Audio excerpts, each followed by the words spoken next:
هذا هو فور مشني هذا نعطيك كان فعل مقادن وارنتها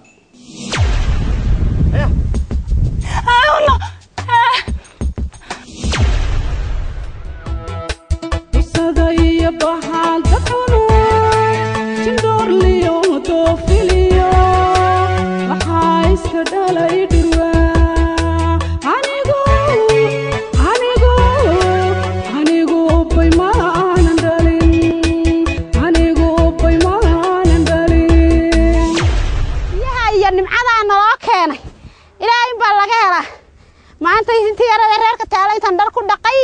baana gara u soo doonay caruurta biyo alxamdulillaah rabbil caalamiin raxmadda ilaahay baa laga helay يا كل بيرتي وكل هذا وما أنت سأنت أنا وحنا مالين ورا ما شكته هنا نقولسني هذا ما حد يعني صراحة رملا حط بونك دقيقة بك كذي بونك أنا بقول أخسر يا الله إن حالك مدنبيسة إن قاعدنا يلو بايع I'm sorry waan ka xumahay af Soomaaliga in yar igu adag ku dalac kuma la socoto show yaa gudumi ana garanaya mid ku socoto ana garanaya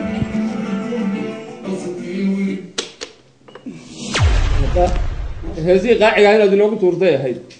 والله يا حاجات دقاق هم بدهم يوصلوا هم قولنا إيه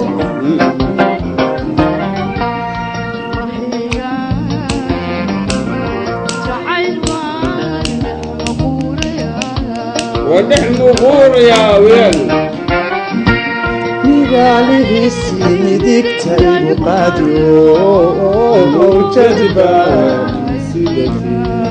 هذه يومي قاعد فرحانة والله يبيه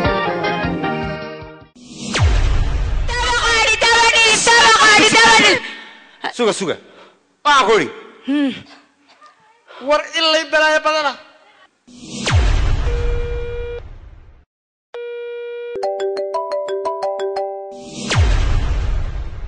وعلى وناكسن إذا هنتي بخيارتا قيمة هي قدرين تبادرون مال والبيسي والبون دولار كان قادسان طبعا حيسيسكي كوريجي الرواية دي إنما أن عادي جاهين أيا وحن أفرنا ورئيس الجابان ونولي لنا إنه أخيارتا نعيا إذا فردا وجهرنا وحن شلون لها بل سيدا أدواركتن وحوية داوني سيمبا حيسيسكي جابنا الرواية دن أو رواية دي وجه الرئيسي وجه قال السري إسلام مركز نكسو بحد جودها ديجان كسو مالي إثيوبيا والرواية إنما أن عادهن أو أي صارين وحوي صدح ذن أبوان إذا نعيا إذا فردا لأن عن مدك تنكو بالله هو أبوان أحمد بضل إسماعيل أو مركز كم إذا صارياشا إن سيدا أنه ورك إلى هاتن كوهنو رواية دن يولي شكر حسين آدم شكر جري إيو محمد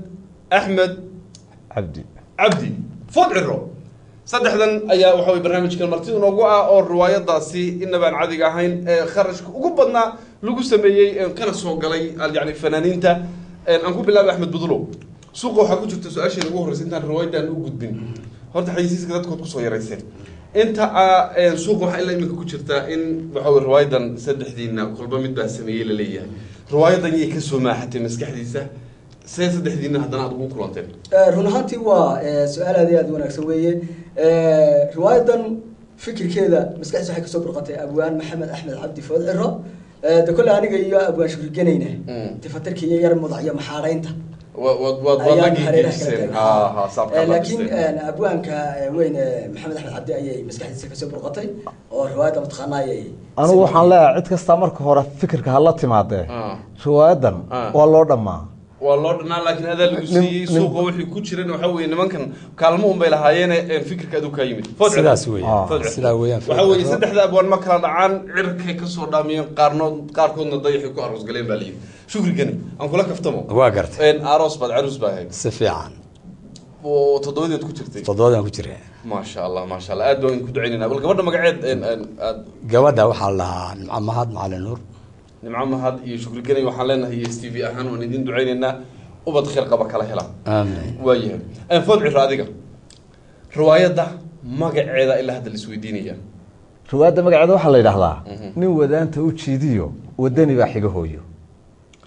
معناها أي حمبارسة تاي جملتها نودان تؤجدي ودني بحيجة هويو بل معناها هذا يعني فدع الرو اسكودي معناها هذا وحويان تيجان كوعي الشلي كتير يا ما أنت وح كتيره كلا دونا شو ده قف كستو رح تشوفي ووجهي شلي تو معموله مدنا يال أو شعب كود عتيه أو عن هرمر ينبت قلي يوحي كشقين العرق بس هو معموله جي ما أنتنا معمول صوبان أو ضدك هرمرك ينبت قلي هذا يه ما عرفت دنك وانا جوها جي باك شقين يا مركها معناها بالعرم بحبارسين مقعو وحناكو هسترتا مقعن نينكو ديليا كومحيجو نينكو ديلي كومحيجو اوكي او deegaanka Soomaalida waxa xiga leeyahay marka يعني nin wadaanta u jeeda oo waxa horumar ka shaqeeya waan garanay Ahmed Budur riwaayadan maadaama ay tahay riwaayadii ugu qaalisaneyd abid la soo saaray deegaanka Soomaalida dadka Soomaaliya ku hadlan riwaayad inta la eeg waxa weeye lacagta aan lagu bixinin lagu kharash galeen isla markaas idinka soo galay riwaayadan ku horeysa jirtay oo la magac baxday waliba aad aktarka koobaad ka ahay روايد أو حياة روايد اللي بحضي وذاك وبواري وركي سحكو كدنبي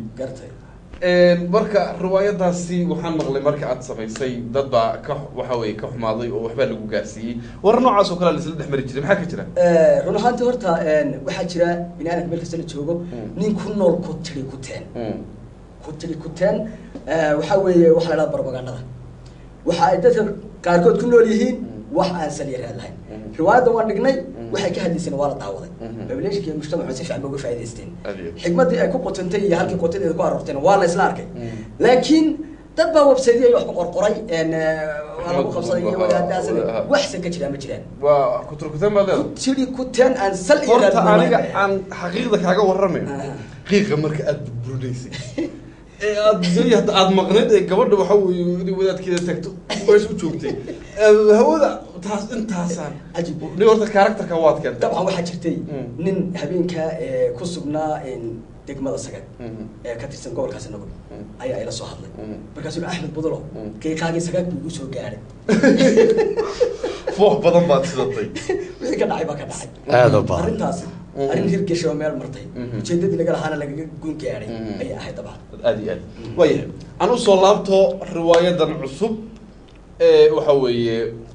riwaayadii hore kala dhan isku fooqsatay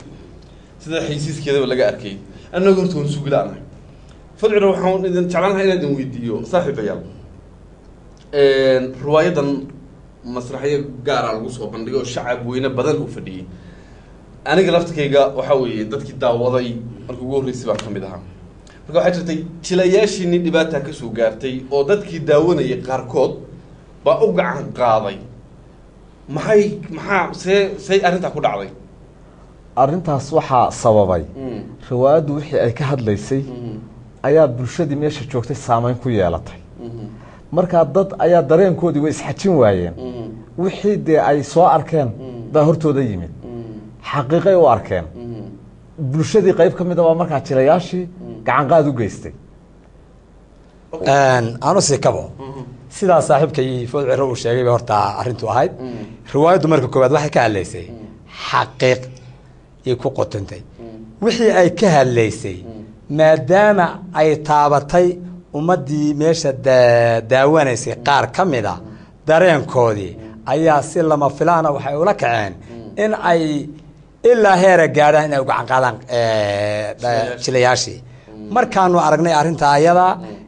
ay meeshii soo garatay farafootan iyo in mataqaana wax la kala qabto boolis iyo kan loo baahdo arrintu ay halkaa martay ayaa waxaan garanay inaan bulshadanada aanu ka ilaalino hadda kadib inta caadifiga ama laablakaca ama mataqaana qiiro oyga badan leh inaanu ka ilaalino inta badan inaanu ka ilaalino waanu ka digaynaa haddii allah wada loo ogolaado horena waanu ga dignay waqtigan hadda soo socday kii aan soo marayna inaanu ummadda sidaa u wacyigelino oo aan uga digno qaybaha waqtiga aan u siinay waa ka mid oo marka hadda waxaad kaga digaysaan bay la mid tahay dadka qiiroonaya oo wuxuu dhimi karto oo isku control karno kale masraxyo badan marka naamad ka dhigi doonto maadaama ay baashu ku qotonto dadka waxa soo maray iyo dhacdooyinkii la soo taabtay dadka qaarkii meesha ayagoo ku sugan inay xusuustaan waxay shalay la kulmeen ayaan mataqaanaa ayagana u keenay inay degdeg ficiliyan ay u muujiyaan annaguna aanu u dooninaa wixii mataqaanaa arrimahaas ku saabsan oo dhan inaan uga digno laftikeyga shugri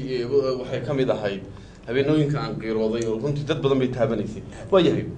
haddii bahashan dad badan baa horta ESTV ku xidhan aan wada hadallo si fiican qurba joogu badan gartay barnaamijyadan wacyigelinta riwaayadaha madadaalada waxyaabaha aadka loo xiiseynaya riwaayadan hadda ka mid tahay lacag ku dhawaad 1 milyanna waa idan ka soo gashay waa gartay marka codsiga ESTV wuxuu yahay dadka badan ay naga soo codsanayo in maadaama hadda lacagta idan ka soo gashay inaad noo ogolaataan inaan sii dayno runtii horta ismaaciilow riwaayadan inay tahay riwaayad tayadeedu badan tahay waxay ka hadlaysaana uu miisaan culus leeyahay waxa weeyaan waa shay xaqiiqa weeyaan maadaama tayadeedu badan tahay wax muhiimana ay ka hadlayso riwaayadan waxaan ay leedahay mataqaanaa copyright bay leedahay de ESTV waa wakaladan anagu qurba joogta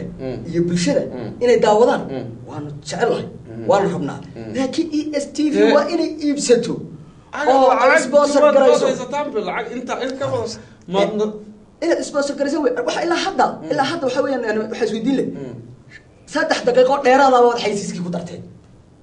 adinku baa xaysiiskii 3 daqiiqo dheeraad ESTV ku dartay xaysiiskii aan mutaqaanaa inay halkaas daayeen ay ahayd oo la isku ogeyn taas aa hadalka taagan yahay marka waxa weyn bulshada anagoo jecel anagoo mujtamaci jecel dadka mataqaanaa ay bulshadana waxaan ka iibinay CD-yada maragtay aan ka iibinay xaq waxay u leeyihiin inay daawadaan oo guriyada ku daawadaan marka hadda muddo 3 bilooda waa in dadka CD-yada iibsaday dadka soo lagu soo bandhigaysan 3 bilood lama sugi kare dadka soo lagu soo bandhig badal waxa weeyaan xaq waxay u leeyihiin dadka CD-yada iibsaday inaan la wixii uu suuqa gelin oo TV-da laga daawan horta iyagu ay ka dhargaan way ogaadaan sal iyo baar wixii ku jira in ayagu dhuuxaan oo kolka hore ka dhargaan markaa kadib ayay noqonaysaa in bulshada ama banaanka loo soo bandhigo inta ka horeysa waa in horta ayagu ummadii ay ka dhargaan CD baan ka galayna TV hadduu CD gato oo gashta ka warrama waxa weeyaan qorshe imika jira waxaan qorsheena waan qaadanay bal horta waa TV caalami hadda oo dibadda iyo gudaha laga daawo aan ka soo gudubnaa mid kale aan idin hayaa dadka markii idan ka iibsanayaan qofka hadduu intuu iibsado dunida horumar sorta teknolojiyad baa la gaaray YouTube leeyahay maqasho Soomaha YouTube baa wax walba dalaq la siiyay heesiin cid gelisa ma taqaanaan wayna burbeelka kii haddii qofka uu idan ka gato YouTube geliyo maxaa sharci oo ka yaala maxaad ka samaynaysaan arrintaas loogu hortay karaa waad fiican tahay dalku sharci uu leeyahay ma aha meel jaaka ama baadiya sharci buu leeyahay waxaana sharcigii u dhignaa wixii jebinaya de xeerka qabanaya Soomaaliya garan marka ruux ku xadgudbi karaya malaha qawaaniinka u dhigan baa dadka kala hagaya ruux binaadmi ku tilaabsan karayana ma jiro kuwa qurba joogta ah ee daawanaya ama naga gatayna kuwa gudaha ka hadlaysa hada qurba joogta iska hadal qofka hadduu intuu dibadda la tago oo YouTuber meel yiraahdo waa sax qudhigeeda meesha qudhigeeda sharci bay leedahay sharcigaas qabanaya kama sideyn karaan si mataqaanaa waxa sharciga ka baxsan CD ba kama iibino okay copyright ka qofka saxiixaysan copyright ka laga saxiixaya marka laga saxiixo kadib ayaa laga iibinayaa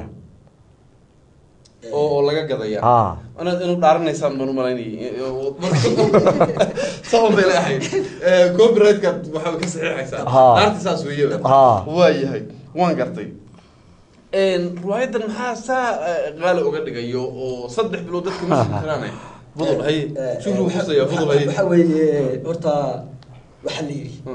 neef fariba sarati bisayla taga riwaayadan muddo 6 bilood baa laga shaqeynay waxa jilay in ka badan 70 ruux marka waxa weeyaan riwaayadan qaalinimada way u kala taban leena waxa qaaliyeeyay tayadeeda ayaa badan shaygan marka taydiisu badan tahay waxa uu gooyaan oo banaanaya maxay ka hadlaysaa noo sheegi kartaa dab wax ku arki doontaa marka la warbaahinta laga sii daayay la arko ayad marka ka arki doontaa ma doosi sheegtid iyaga waxaad wadaa waa bilaqays waa ijil riwaayada inaad taado ijil okay waxaad leedihiin waad intaas kaaga filan intaad ka ogtahay baa kaaga filan hadda adiga ijil waxaad wadaa kabtan iyagu jilin weey waayay tawan waad u dhaadhici doontaa dadkii haddii aad riwaayada 3 bilood dhahdeen dhinacii arrimihii abaabulinta iyo xiriirkii dadweynaha iyo abaabulkii bulshada iyo wadaniyadii xageeda ka aaday dabcan waxa weeyaan horta wadaniyad waa tan ugu dhalisan wax sameeyno okay bulshadana waxa weeyaan anaka wax la jecel laakiin weliga geel ma balxis akaya geel weliga ma arag tulay aan waay waxay shaqo yar waxaan laan geel marka la balxis keeno عيالك مالته ورسالك بيه في عن معه لأنه هو شيء يهيو إن بدن بعيالك كم مقرأ مركها وحوي بيدو جعلي مركها هراء الله كانوا بعدين جودليه بيه أنا هذا اللي هجيب بالحنا يصير بلارو ولا بالحنا يبلا يلا مركها وحقا ميل عن عيالك أنا أذكر شوقي نقول بحنا جيلو كريه عوصله أي اللي جيه وده حكى المصير عرارية مال مقص وقضاء جيل يسقط حي الصادق وبيه واحد بدن كقاضن كنا أي عيالك بلارو لك هنا أنا واساس كله بالشنة وحاولنا نحي أنت السوق السيدي كل يبستينه أيوة واحد بدن كقاضن كرتا هو صار حيلان ووحي مركب يوم وربعين دقيقة جري أنت كلنا إيجو أو وحي سفي عن أبوه هيك كبا خلاص صهر له وياه هل مليون بيلا هذا كسحرات واحد كلهم سفي لعقت أنت هلا دخل جورد دولد مو حريسين وجهرين ها وانو حرين حدانا الدخل وحرينين horta koobi red mehel lahayn sharciga laftigiisa ma samaysmaa ma hada doonto xafiiska dakhliga ba hawo dakhliga waa laga hayaa okay waa takaliftay in koobi redka la helo waxa weeyaan koobi redka waa kelmad luqada afkalaada inagu da af bayna sharci helideed kelmadan koobi red macnaheedu waxa la yiraahdaa baadiso da waxa weeyaan waa shay aan lagu iman adiga aad leedahay sumadii gaarka ahayd sumadii gudiyada oo la wada leeyahay haddana baadiso wato adiga ku gaaraho xoolahaad ku dhigato oo riwaayadan dabcan marka baadiso rasmiga waxa uu sameeyay waa faadka aan bixinay iyo sifada sharciga aan marinay ayaa waxa weeyaan in baadiso loo sameeyo oo bahashi ay maartay ay qiimo badan yeelato waxyaabaha suurta geliyay ayagu maadaama haddana wada ogtahay dakhliga aad loogu hawlan yahay oo aad iyo dakhliga loo xareynayo su'aashaas ugu dhalisay inaan dakhligeeda weydiiyo maadaama dadkii bulshada waxay turmuudkoodii tihiin dadku wuxuu sheegayaatiin adiga laftigiina dakhliga bixinta نعم waa saxiix lacagtu wali way ila badan tahay aniga malaha waxaa sii doontaa buurka oo lacagtu muddo waxaad arki doontaa waxaan kula badan wixii badiyay halkaa gaarsiiyey markaad dhex gashay soo dhaadhacdo ayaad ka dhargi doontaa haddii alla idmo waya wax deeqa lacagtan ma ka bixiseen dabcan waxaa weeye lacagtan waxaan ka bixinay hoyga agoonta ee jigjiga iyo hoyga agoonta ee fiiq labadaba waxaanu siinay min 50 kun oo aan ugu iibinay ardayda hoyga agoonta ku xareysan bugaag iyo kalimaan ayaanu samaynay okay ardayda weli ma gaarin laakiin ardadii weli ma gaarin laakiin waxa weeyaan hadda waa diyaar inay gaadhaan diyaar u nahay ardada way studio diyaar way daawanayaan ardada iyaga leh looma noqonayo waan idinka gooy looma noqonayo deeqda sakadaad ka bixiseen ardadana way maqlayaan weliba kuwii xaqa ku lahaa riwaayadano inay qaataan haddii waa ardaydanadii xaq bay u leeyihiin labada dugsina waa sida loogu deeqay haddii allah wooda loo ogolana degdeg ay ku gaaraysaa waayahay waxa weeye ardayda buug badan iyo waxaa gaari doonto insha allah iyo qalimaan badan insha allah waayahay riwaayadan in badan baa marka hadda la sugayaa dadkiina waxa weeye way sugi laayihiin bal marka hore aan ku laabano su-aalahii ugu dambeeyey soo saaristeedii iyo intii soo maaxanayseen isla kabkabayseen iyo waqtigii guuday qaadatay in yaraan ku hormaro khayr allah siiyo saaxiibkii food ciro riwaayadan maskaxdiisa ayay ka soo baxday sideedana riwaayad markaa la doonayo in la macnayo ama lasoo bandhigo xidid bay leedahay halbowlaha xididka shaksiga ay ka soo muuxatay waa food ciro khayr allah siiyo waxaan leeyahay tan iyo kuwa kale in laga dheefi doono in ummadda kii usoo dhiga allah ka dhigo waa markii aan ka soo gudbo waxaa weeye saaxiibkaygu soo dhigay riwaayadda ninka keenay buu ahaa aniga axmedna mindiisha iyo mudaca iyo duritaanka iyo cirbadda yaanu gees sal iyo baar yaanu kula tallay soomaada garan marka waxaan leeyahay maskaxdii food ciro oo saaxiibadii ay tootoosiyeen oo ka kabeen yaa riwaayadan ay ku salaysan tahay salkeeduna waxaa iskale Fodciro dabcan waxay noqonaysaa riwaayadda horta waxay waa riwaayad xoog badan miisaaniyad badanna ay ku baxday waqtigii laga soo shaqaynayay ee la soo naaqishay ee la soo tafatirayna waxay ahayd waqti dheer muddo 6 bilood ayaa waxa weeyaan habeen iyo maalinba aanu ka shaqaynaynay marka 6 bilood mar tababarkeeda la marayay iyo mar turxaan bixin lagu sameynayay ayuun bay ahayd marka muddada 6 bilood bay nagu qaadatay wayahay way ka soo maaxatay laakiin sida idan ka muuqatay film baad ka dhigteen waa la jilayay director bay u baahan tahay ya director ka marka waxaad ku arki doontaa marka la soo bandhigo TV-ga qoraalka arki doontaa ruuxa director-ka magaciisa halkaas aad ka daawan doontaa haddii aan ha ka hor dhicin hadda waxaad rabtaa 70 ruux ee jiray riwaayadan inaan miiska ku soo saaro ha ka hor dhicin miisku ma qaado 70 ruux miiskiiba aad baad iga badisay buurgaaba ha ka hor dhicin miiska ismaaciilow nin Fodciro ka idin yara dhaamay Fodciro wuxuu weydiiyay ahayd Soomaaliyeed maya ruuxa miisku ma qaado wax ka bedelan ma hayo okay waya aad bay u mahadsan yihiin mudanayaashan waxa weeye aad ku mahadsan Ahmed Budul Ismaaciil Shukri Xuseen Aadan Caruuska iyo waliba Maxamed Ahmed Cabdi Fodciro oo aanu si waxa weeye furan aan uga wada hadlaynay riwaayadii la magac baxday nin wadaanta u jiidiyo wadani baa xiga hooyo markaasi ay soo saareen laakiin wali aan anaga na soo gaarin aanan soo bandhigi karin oo ayaga u xirxiran ilaa haatan oo ay waxa weeye bulshada siyaabo kala duwan oo waxa weeye nidaamka loo yaqaano baadi sooca ay ku gudbin doonaan inta ayaan jeclaan lahaa inaan kusoo gabagabeeyo mudanayaashan waxa weeye abwaanadana aad baan ugu mahadnaqayaa halkaad kala socoteen barnaamijkan gaaban oo kaga hadlaynay soo bixitaanka riwaayadan qaaliga ah ee la magac baxday nin wadaanta u jiidiyo wadani baa xiga hooyo inta ayaan kusoo afmeeri lahaa intaan barnaamijkan lamid isaga imaan doona dabcan daawadayaal aad baad ugu mahadsantihiin daawashadiinin waa nooli kulanta